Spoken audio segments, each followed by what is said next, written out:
So I'm used to kind of hovering around when I talk, but I think I'm going to have to kind of hang out over here in order to advance the slides. So if I'm walking back and forth, that's why. But anyway, so my topic today is going to be empowering an enterprise to ensure IT governance. And it's a super long title. You might be wondering what exactly that means. Basically, we were coming from a situation where we had a need and we had some specific instances that required us to kind of take note of the fact that we kind of had a problem with our documents and the sharing of documents.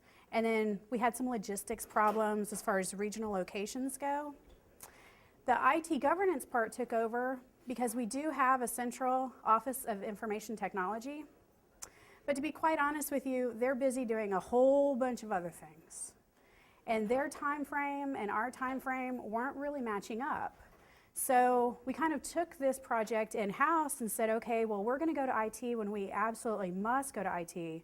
But otherwise, if it's something that we can do outside of IT, we're going to handle that and we're going to do it outside of IT.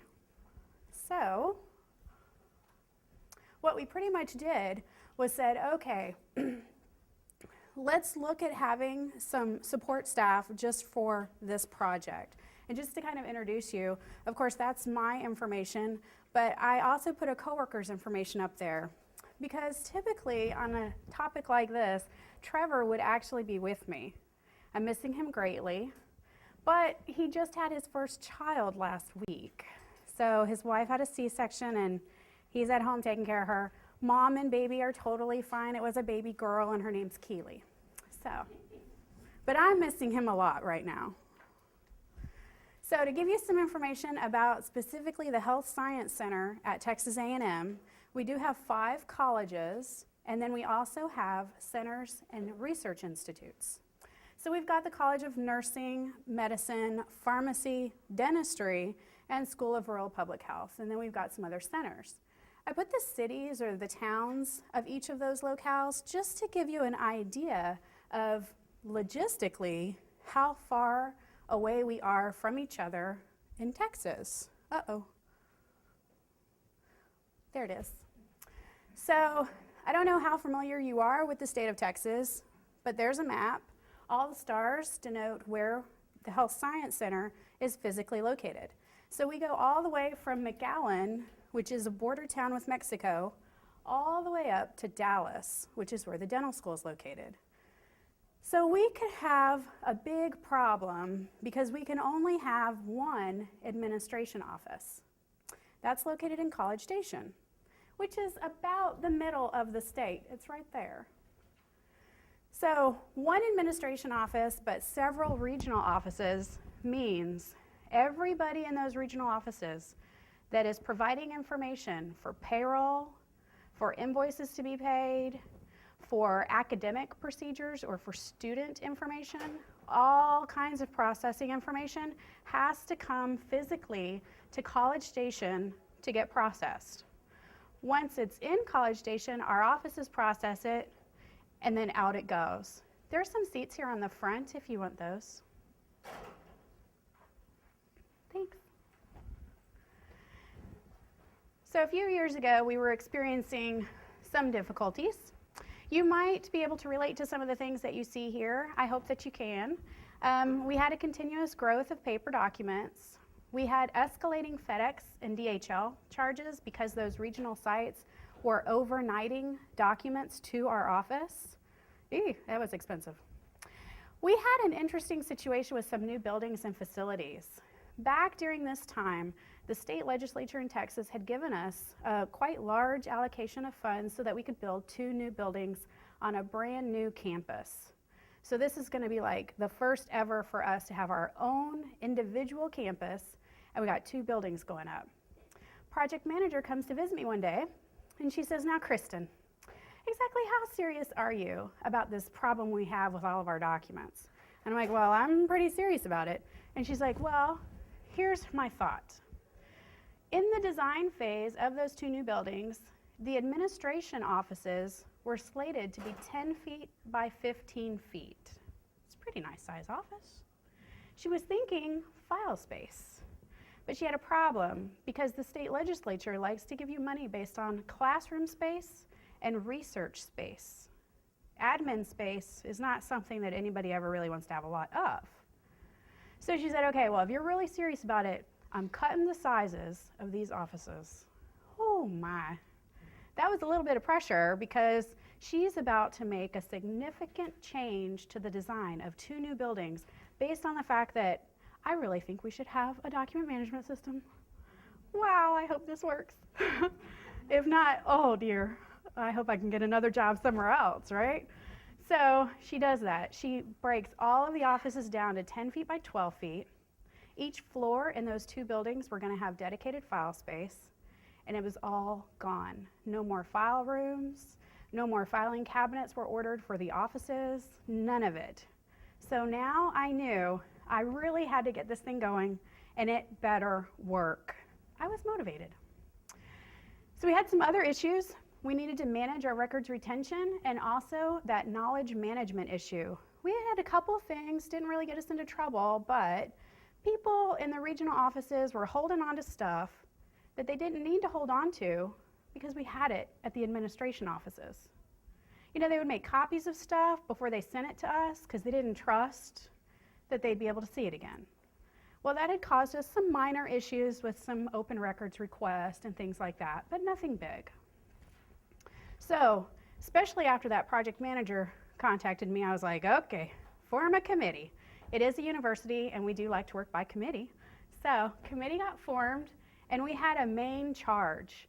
And you'll see as you read that quote that the first thing we were after was user friendliness. That was our #1 goal. The economy was a little better, so the cost thing hit the lower rungs, but user friendliness was what we were after. I went for committee members across our organization so that I could get buy-in. I knew that if I went to the colleges, if I went to administration, if I included OIT, if we were all on the same page and chose a product, then everybody would have that sense of inclusion and then also the responsibility and the pride in getting able to pick something that they wanted. So this committee quickly figured out that these are some of the things that we could gain from having a document management system.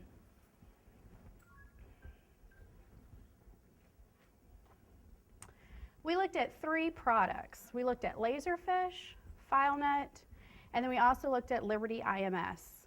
Why those 3? They were all local to us. Laserfiche at the time was already being used by the Ag Program Office, also by the A&M Athletics Office, and the System Office, which is our parent organization at the Health Science Center. The System Office was already using it as well. So we knew right then we had cohorts, you know. We could contact people and talk to them about what they experienced.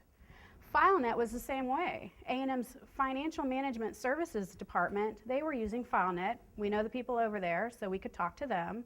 And then Liberty IMS, the city of College Station, was using that one. And we had contacts at that city council, so we could contact them and talk to them so that we could get a user perspective of what it was really like to use each of those products. And that was really important to us. We enjoyed all the demos by the vendors, let's be totally honest, but we wanted to talk to the users. So why did we pick Laserfiche? Remember that committee's charge was user friendliness, and that was really the selling point for our committee, was Laserfiche user friendliness. I can remember when our VAR Smart Files stopped in and gave us the demo. We're all sitting in a conference room and here comes the slide presentation and you know they get onto the system, and I remember thinking, wow, I don't even know anything about this, but I feel like I could kind of figure it out because it has a file structure. That makes sense, I'm used to it, I see it every day on my computer. So, you know, pretty easy to deal with. 2 other things that really sold us were the scanner versatility and then also the records retention model. Scanner versatility. Okay, in the budget that we proposed for the Laserfiche project, I thought it might be kind of nice if we could throw some scanners in the mix and give them to the people that would need them. But to be honest, our need far, far outweighed our budget. I could have bought so many more scanners than I was going to be able to buy. There's a couple seats up here if you guys are interested in sitting down. It's getting kind of full.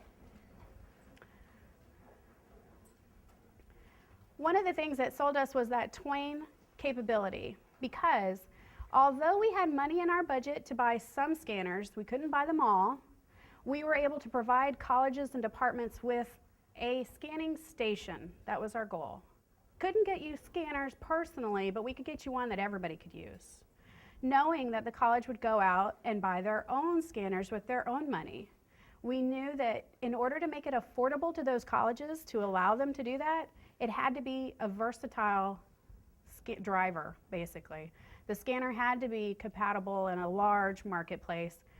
What we found, truly and honestly, with Laserfiche is that we had departments who had those $99 flatbed scanners. Now remember, this is a couple years ago. You know, those were pretty popular back then. They'd buy them at Best Buy or, you know, Walmart, wherever. We would refer to those as the Pintos. And then you could get the Cadillac, which is your Kodak. The Cadillac being a Kodak, that's all fantastic, but not everybody can afford that. And certainly people in our departments, you know, maybe they could, maybe they couldn't. So the Pintos were working out good. So we knew if we could go to those departments and say, hey, doesn't really matter what kind of scanner you have, it's probably going to work. We knew we could get some more buy-in that way and get people to want to use the product. And then records retention. That was big for us because remember we had a couple of issues that came up, nothing major, but a couple of issues with information being held onto that really people shouldn't have had that anymore. So the other things on there are really important to us as well, but those were the top three.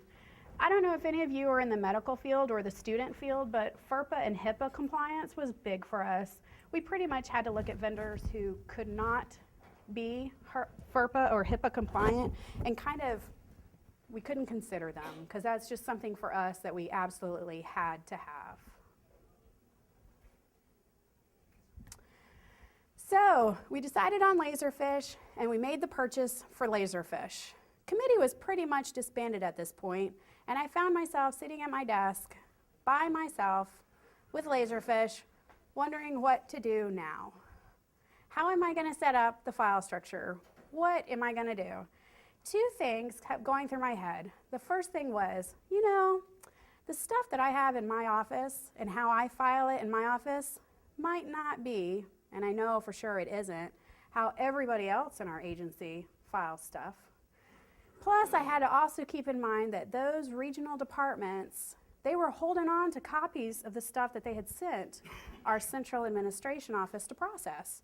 And I needed to be able to convince the regional offices to let it go, to get rid of it, to not have that anymore, and to trust us, which is going to be really hard to do, but to trust us that we would let them see their stuff if it was right for them to see their stuff. So really what that meant for me was two things. First, everybody files everything differently. That was what I had determined in my head. And secondly, security was going to be a big impact because I needed to make sure that I built it so that the security could be easily adaptable to share the documents. One thing I really didn't want is I did not want to create a file structure that was equivalent to going to my filing drawer and then going to the next person's office, their filing drawer, and then the next person's office, their filing drawer. Because in my head, I just imagined this huge storage being spent for duplicate effort and things that it just wasn't efficient. I couldn't ever get that through my head that that would be an efficient way to do it. So what I kept landing back to was records retention. For us, a state agency in the state of Texas, we have a records retention schedule. So the A&M system, which is our governing entity at the A&M Health Science Center, our A&M system comes out with an A&M system records retention schedule. Yay! It's huge! No one wants to print it, it's so big.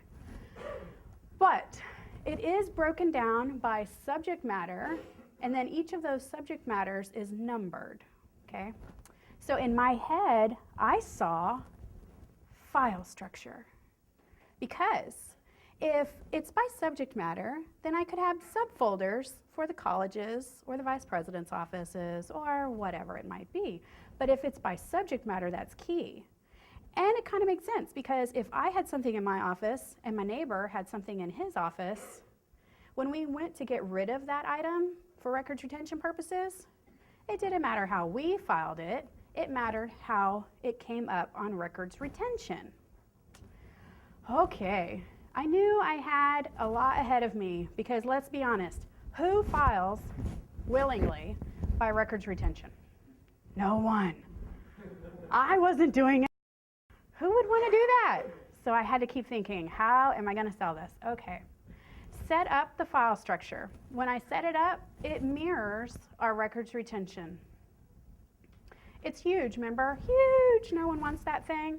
So here comes security. And what we basically did was say, we're going to have to look at security groups and determine in that security group what level of folder structure they will need. Because otherwise, we will overwhelm them with a bunch of stuff that they don't even care about. And I'm afraid that if we overwhelm them with all the files, they'd be intimidated and not even use it because they're afraid they're going to hit something that they don't want to hit, and I don't know what's in there, and that wasn't going to be good for me. Remember, I wanted user friendliness, and I needed that buy-in. So that's what we did. And this is the kind of thing that we find ourselves really using a lot of. We determined internally that we wanted TIFF files. That was key for us. If it's in the records retention area of our file structure, it must be a TIFF file. Now, in that records retention section, deleting documents is heavily controlled. Security is heavily controlled. Annotations, who can add what, who can change, who can rename. It's all really heavily controlled. But under that records retention section in the file structure is another one. And we refer to it as the 9.0 inbox. And when I talk to people in our colleges and everything, I told them, okay, here's how I like to think about it. Your 9.0 inbox is for you. If you got a bunch of stuff on your desk, that is your inbox. If you got stuff in your filing cabinets, that's records retention. So I tried to make that connection for them, and it also, I think, helped them to realize, hey, I can put stuff in there, and then I can delete it. I just have to make sure that I'm still working on it. As soon as I move it up to my records retention section, that's when no touchy, you know? Records retention takes over, and it's all protected. But up until then, I can work it. And I think that helped them out because they were really thinking, oh my gosh, once I put it in Laserfiche, I won't be able to get it out. What if I need to delete a page? Oh, I scanned it wrong and I can't read it. And I think that maybe helped them to know, hey, I can still work with it down here. And then when I'm ready, I'll send it up there. It's no big deal. So TIFF files. Compatible file types also really helpful. Remember, I'm in the finance office. I'm not in OIT. So a large portion of my job is Excel-based. Excel spreadsheets, I do them every day. I'm in Excel. I should probably teach a class on Excel. It's like I feel like I'm at one with that thing. So that was really important specifically to me because I use that a lot. Annotations, huge. Audit trail, also really big, and we'll talk about that when we talk about contract administration. And then OCR, this is kind of a funny story. The OCR was a big hit with the president's office. The president's office sends out memos like nobody's business. And then they don't like to remember how they filed them. Well, talk to the admin assistant in the president's office, and she says, I'm really interested in OCRing all of our memos because when our president wants to know, well, can I get the memo that we sent to Dr. Kalinda? I really just want to be able to search on Kalinda. Oh, fantastic. You can imagine what went through my head. That's going to be wonderful. Gosh, I can't wait till that runs. So that's what she's done. She loves it, though. It is kind of semi-subject matter based, but for the most part, when she's looking up something for our president, it's based on the last name. I want to see Nace and all the things that she's done, or whatever. So that was really important. And templates, obvious key on templates. I hope I don't have to explain all the benefits of templates. Other things that we really found beneficial, workflow, print to Laserfiche. Something that is really quite easy when you think about it, is wonderful. People in our colleges, when we go out and train them and stuff, they'd be like, so am I gonna have to print this page and then take it to the scanner and then scan it in? No. You can just print into Laserfiche from Word, from Excel, whatever. That was really awesome. The last part especially is key. If it's simple, people will use it. And if they use it, then that's what you want, right? Because that's the whole idea of it. Okay, about this time frame, we're about 9 months to a year into our project, and we've done a great job. At this point, we have converted contracts administration, accounts payable, travel, HR, payroll, and then also some more smaller internal things for our own office. But we are hitting it good. We kept it really simple these first 9 months. Basically, we went to those departments, we said, this is how we want you to start using it now. You're not gonna mail your stuff to us. You're gonna scan your stuff to us. We've got these little drop-off folders created in Laserfiche. Just drop them off. Those people in central administration, payroll, HR, contracts administration, AP travel, all of those groups, those people are now monitoring these drop-off boxes on a daily basis. They're picking up their mail. That's easy. Picked up their mail and processing it from then. We almost immediately saw decreases in cost just for making that one step in transportation of the documents. It's pretty easy. We just took something manual and automated it. But we were ready at that point in year 2, we were ready to take it to the next level. And for us, the next level was to use workflow. So that first year, we didn't even touch workflow. We didn't even have workflow. We didn't buy it until year 2. So when workflow came on, that's when I knew my job was getting a tad bit bigger. And I didn't have the time, to be honest with you. This thing was growing. So I went back to my management and I said, look, we have dedicated a lot of time into this project, and we will be dedicating a lot more time into this project, and I need help. I can't do it all on my own if you want me to do all these other things that go along with my job. So that's when Trevor got hired. And Trevor is that cohort that I'm missing right now because he just had his firstborn child, but you know, sacrifices. So he came on board. Fantastic. He moved us from version 7 to version 8, lickety split, and immediately jumped into workflow. About 3 months it took for him to build workflow for contracts administration. Now we have a lot of baby workflows, as I'll call them, but by far our contracts administration workflow is the most complex. Some things that are positive about workflow and that we've been using. The program workflow is really great with a user interface. I've even been able to move stuff over, which is fantastic because, you know, you get really intimidated when you start to see stuff and you think you're going to break it, and then you do it and it works, and it's kind of amazing sometimes. But you can be as technical as you want to be. This is not my area. I'm an accountant. If I knew scripting, I might use it. Turns out we haven't had a need to use the scripting. So what I'm about to show you with our contracts workflow is all stuff from the user interface. Constantly improving. The document routing, of course, is advantageous, and the emails, people love those. And then further optimization. So as you see improvements that you can make in your workflow, you can go ahead and do those on your own, you know, testing of course, but you can do those on your own and you don't have to, you know, make a huge ordeal about it. So here is a screenshot of the Laserfiche workflow interface.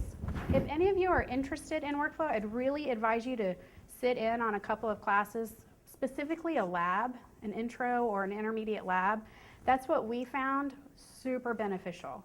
Trevor had built this workflow, and then we came to the conference, and then he rebuilt the workflow because there were so many shortcuts that he could take just from sitting in a class, you know, things that he didn't know. So anyway, so you've got your workflow interface, and this over here is where you're going to be dragging items to, and here's a complete list of what they've already built for you to drag over. Drag and drop, it's really easy. It's getting kind of addictive though, because we have a lot of workflows, because you know, your brain starts to think, well, if I could do that with workflow, then surely I could solve this other problem I have over here with workflow, and then I don't have to look at that one either. So you gotta watch out for that, because you know, you build lots of workflows that way because it's kind of fun. So they have a decision engine. You can route it to a folder or person. Of course, it routes documents, sends those emails, reminders, and then here's some biggies for us, especially with contracts. Assurance of the progress, control of the routing, and simultaneous review. And basically what is meant by that is that more than one person can be looking at a document and, for our purposes, reviewing it at the same time. Fantastic!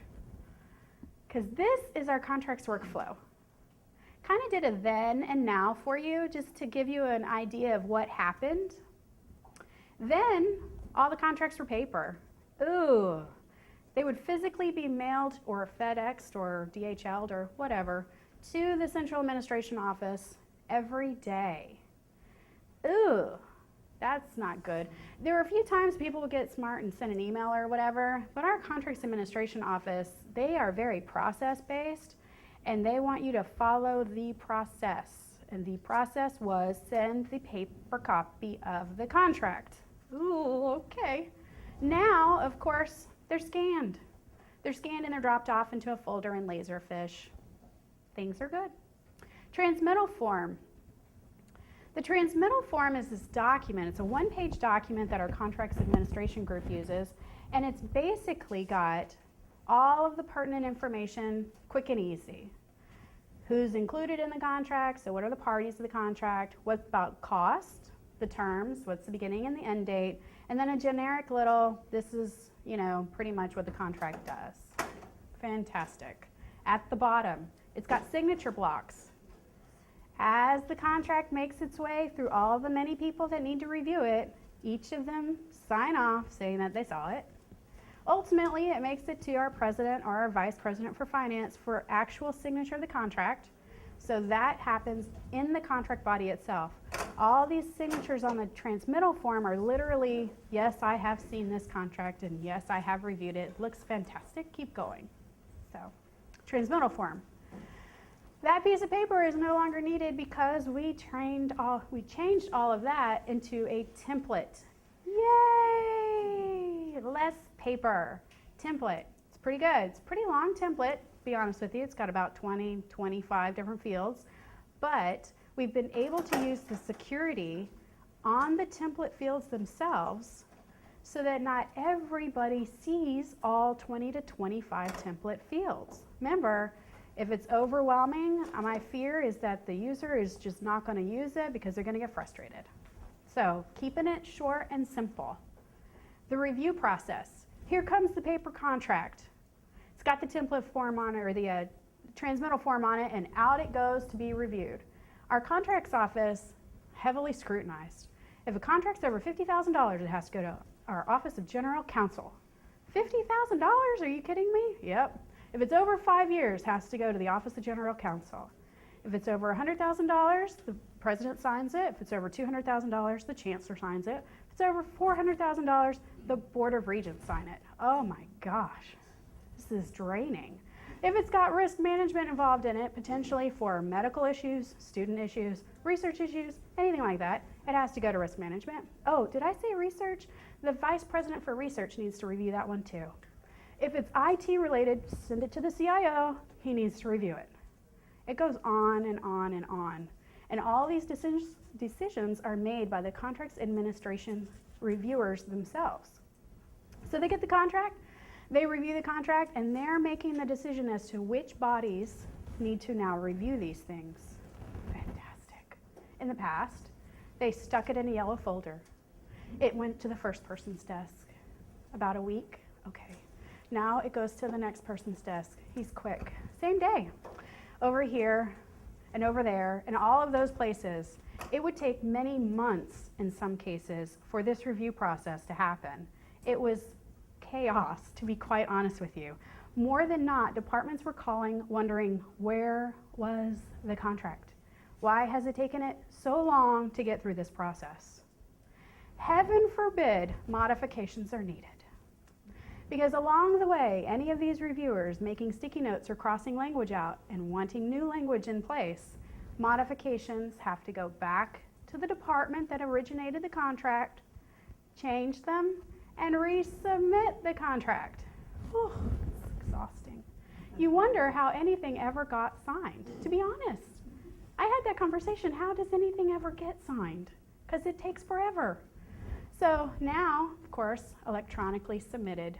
Fantastic, that's wonderful. If there's a change, it goes back electronically. I don't think I covered it, but in that review process, what happens now is it's a simultaneous review. So in Laserfiche, through the workflow process, it creates a shortcut. And then all of those reviewers that have been assigned, they all get emails saying, hey, there's one in your box for you to review. They can all go in and review at the same time. And then when they're done reviewing it, they flip a flag on their template that says, I've reviewed it and it looks fantastic. That template flipping sends an email back to our contracts administration group that says, hey, Bob signed off, he's good with it. And then contracts administration is like, well, I'm getting closer. Just need 3 more people to send me that email. So once that happens, modifications and corrections occur. Sent back to the department, all happens through Laserfiche. They make their changes and they resubmit. That's what we call it, but it's really not resubmitting. I mean, all they really do is put that new version on top of the old version in the same document. So new version becomes pages 1 through whatever, and then back into the contracts groups folder. Now it's time for signatures. Signatures are captured on our end electronically. Workflow sends off where this contract is now ready for signatures. The president or the vice president get into Laserfiche, use digital signatures, change a template field, and now it's signed. Wow!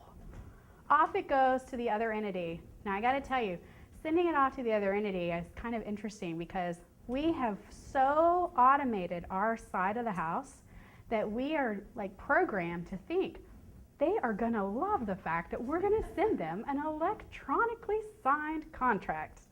Sometimes they don't. So our contracts office gets that little wake-up call every so often when someone says, oh no, I'm not gonna take that electronically. I need that by paper. And we're like, what? Oh, people still use that. Okay, we can do that. So things that's meant for our contracts office, they don't have any regular mail. They do still have some mail because some people do still like to have the contract signed by paper. They want to send it by paper. Okay, fine, but they don't have any regular mail. It's of course reduce the cost and increase the speed, streamline the process. Okay, so that first 9 months, when all we were really looking at is getting a product out to our departments to use, all we were doing was taking the manual and putting it in Laserfiche just to make it electronic. And it wasn't until that second year that we used workflow to actually advance the process. Funny thing happened. During that first 9 months, it literally was, this is what I used to do, and now I'm going to do the same thing, but in Laserfiche.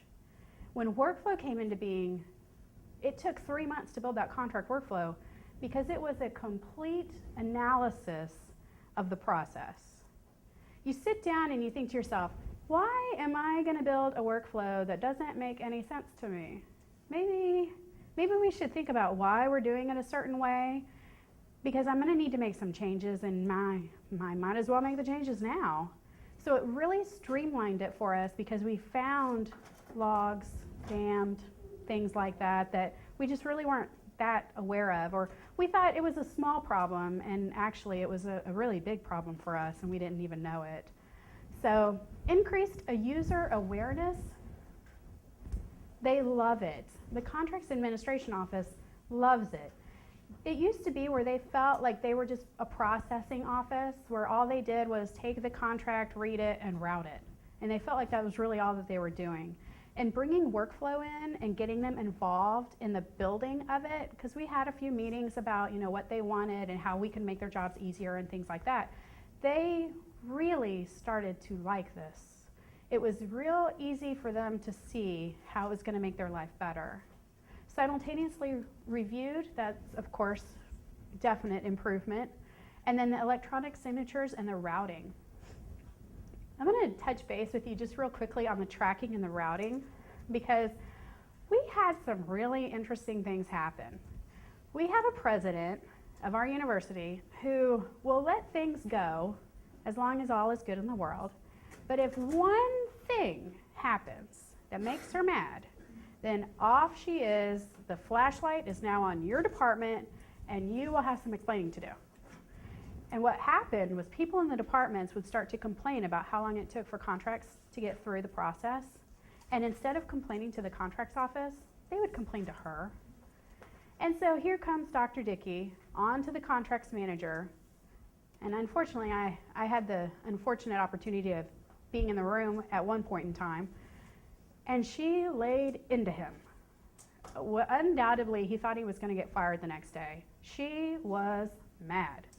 Because why did it take so long? And I want to know, I want to see date stamps, I want to see where this was and why it wasn't done.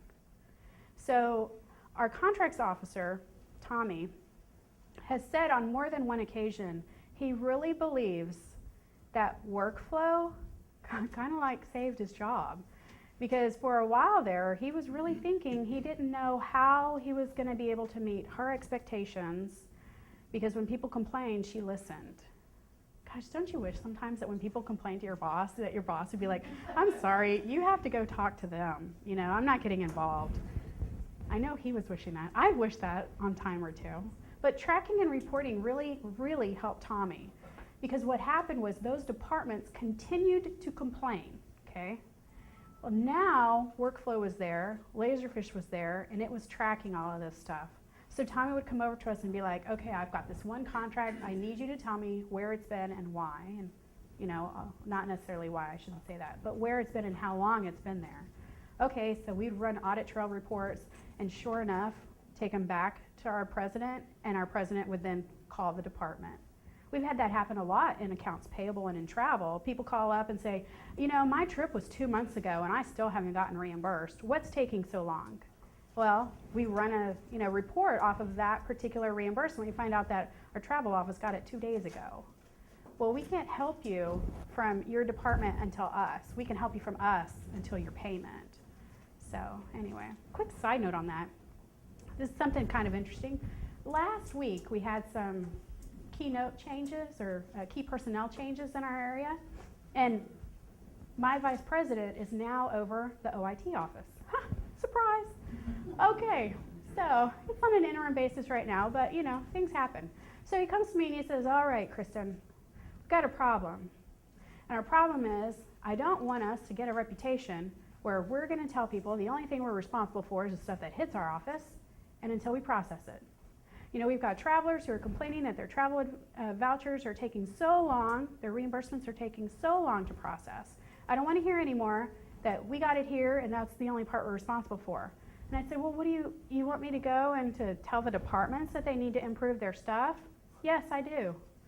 Oh, fantastic. So I'm, of course, thinking, great. I think the only way I can do that is to actually get them to start using Laserfiche at a closer point than just at an end point. So I'm going to be, you know, sitting around trying to dream of how I'm going to get them to use it closer to the activity date instead of just as a means to get it processed. But anyway, quick side note. Okay, so back to that contracts administration stuff. Some things that we have gained that we really weren't out for gaining are listed on this particular slide. Contracts being reviewed and signed before they take effect. All right, the door's closed. I'll just be honest with you. Yes, yes, yes. Our contracts process was taking so long that the relationship would already begin. The situation was happening and no contract had yet been signed. Oh, that was a little problem. Thankfully, it never really came back to bite us in the derriere or anything like that, but at any moment in time, it could have. So our president specifically has really gotten onto this. If Laserfiche ends up what she calls, if Laserfiche sends me a contract, okay. If Laserfiche sends her a contract and that begin date has already occurred, she refuses to sign it without further documentation from the department. Hallelujah, thank goodness. Because that's really what should be occurring the whole time. And it's not a routing issue anymore. See, it's not a routing issue because it happens so fast, no one can blame it on routing. So it's identified and magnified the process issues that are taking place and other backlogs that we have that we didn't even know we had, which really is in the department, which I'd love to have said to you, and that's their problem, but as of last week, it's my problem too. So, less stress on the contracts administrative staff, that's huge. I mean, Tommy was really under a lot of pressure. When your president comes to you and, says certain things, kind of gets you motivated. And he was feeling it, he was already having some issues at home with regards to his wife was telling him, you are working too much. They were trying to take vacations and he couldn't. That's a problem. So, one thing I skipped, departments have access to their contracts. So, the A&M System Internal Audit Office had decided a couple of years ago that if a department had a contract that, well, it was theirs and they were the owners of the contract, not central administration. What? Yes, so in the olden days when all the contracts were via paper, they would finally get signed and Tommy's group in contracts administration would open up a filing cabinet, stick it in, and close the filing cabinet. And the department may or may not get a copy of it, really depended on if they specifically asked. So we didn't in particular get in trouble with internal audit because of this issue, but College Station is a close-knit organization, close-knit community, and we knew of other entities that did. So you learn from each other because you don't want that audit write-up.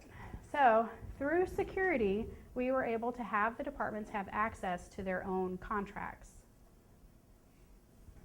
So the College of Medicine can see all the stuff that the College of Medicine has obligated themselves to do through contracts. Makes perfect sense. So, departments having access, we made some new discoveries with backlogs, less stress. Oh yeah, users are more informed.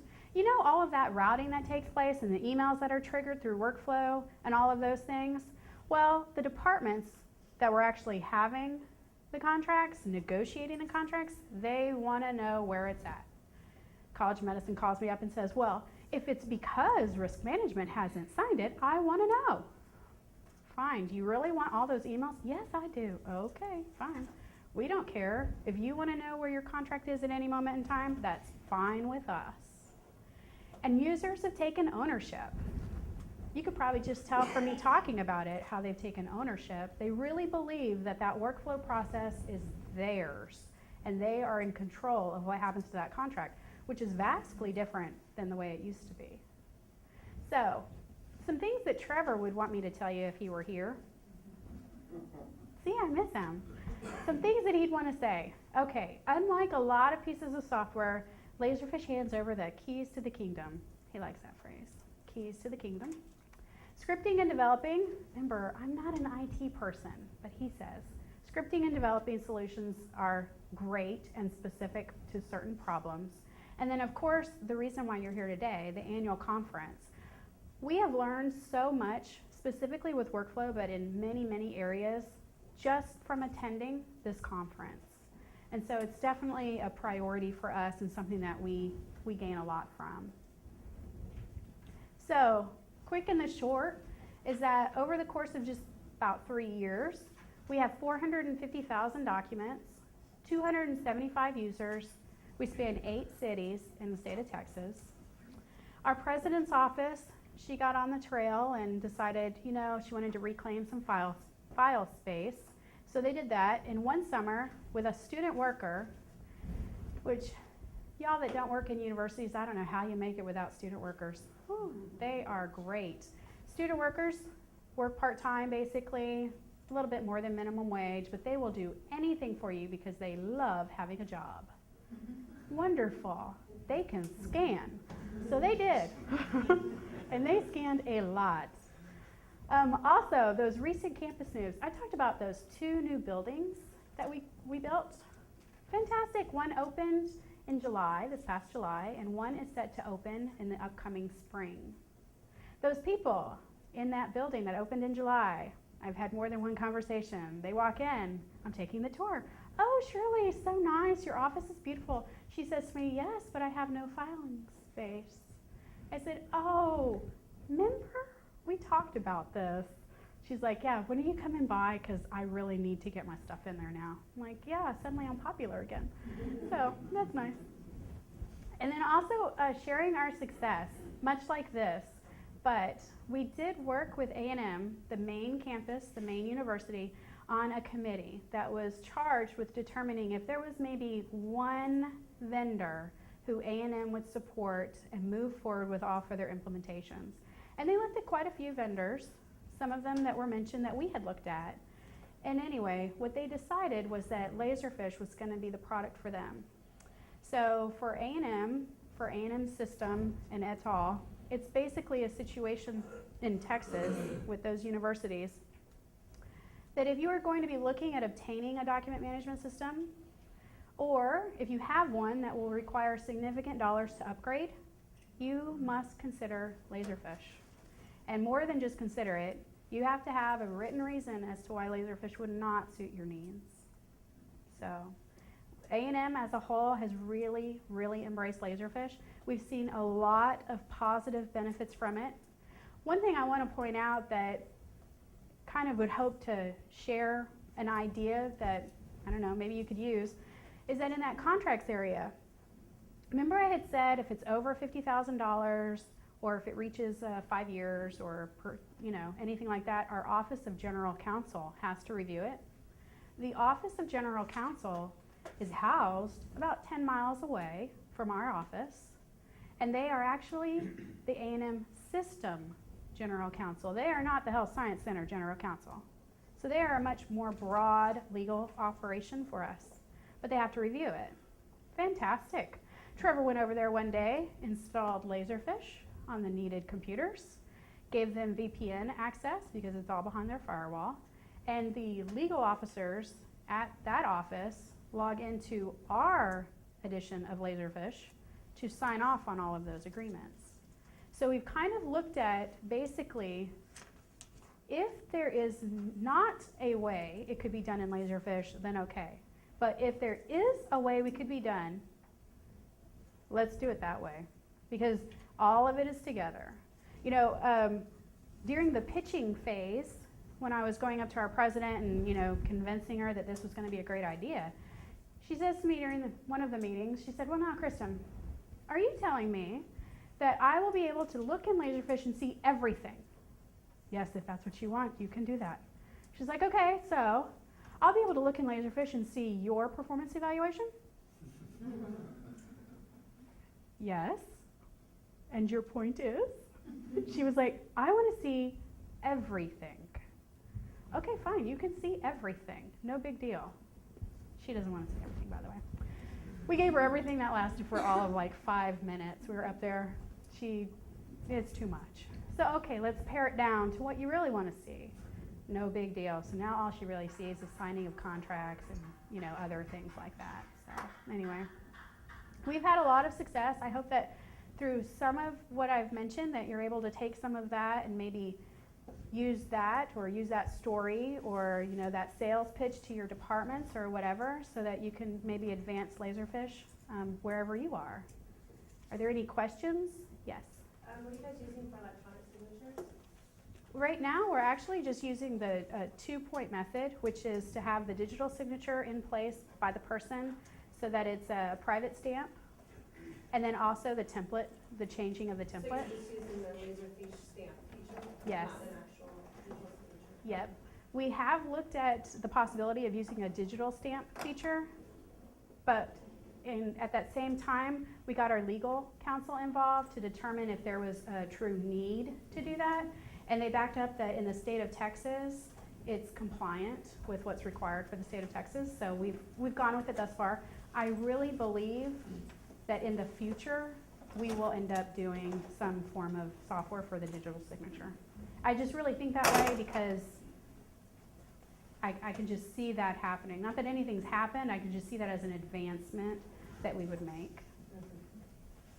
Any other questions? Yes, sir. What about the signature of the other party of the contract, the outside entity? What do they do? Most of the time, I'm going to have to make it easy, kind of, how do I not, Most of the time what happens, I don't want to make it sound bad, but most of the time what happens is that other entity will print it out, sign it, scan it back in to us. We have had a couple of agencies that we work with who do use some form of digital signature. I don't know specifically, only because I'm not in the contracts administration office, but what they are telling me is that most of the time they see that other entity print it out, sign it, and scan it back in. You just save that as a second version of the document? It becomes the first 2 or 3 or 14 So you pages. just append it to the document? Yes. Mhm. And what do you provide the other party? When you say a stamp, are you doing like a graphical stamp into the image? Mhm. Is that what you're talking Mhm. about? Yes. Mhm. The reason why we have it as an amendment is because we don't want to have multiple documents for that one contract. We want one document for the contract. So that You one, can have those versions as part of the top. You always follow tops. yes, yep. Mhm. Any other questions? I think I talked real fast because it's pretty early. I can do that sometimes.